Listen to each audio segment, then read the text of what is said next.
പോയിട്ട് ഒരു മരത്തിൻ്റെ അവിടെ എത്തി. അപ്പം ആ മരത്തിൽ ഒരു പ്രാവ് ഇരിക്കണ്ട. ആ പ്രാവ് എന്ത് ചെയ്തു? കണ്ടപ്പോൾ എല്ലാം എടുത്ത് താഴേക്കിട്ടു. എന്നിട്ട് അത് ആ ഉറുമ്പ് അതിലേക്ക് നല്ല പോലെ കയറി ഇരുന്ന് കരയൊക്കെ എത്തി. എന്ന് വെച്ച് കഴിഞ്ഞാൽ പുഴയുടെ അപ്പുറത്തിലെത്തി.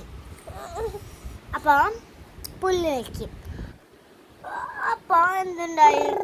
അപ്പം അത് പ്രാവിനോട് നന്ദി പറഞ്ഞു. നല്ലവനായ പ്രാവിനോട് നന്ദി പറഞ്ഞു. എന്നിട്ട് അടുത്ത ദിവസം ഒരു വേട്ടക്കാരൻ വന്നു. ആ വേട്ടക്കാരൻ ആ പ്രാവ് ഒരു മരത്തുമ്മ കിടന്നിട്ട് വിശ്രമിക്കുന്നുണ്ടായിരുന്നു. എന്ന് വെച്ച് കഴിഞ്ഞാൽ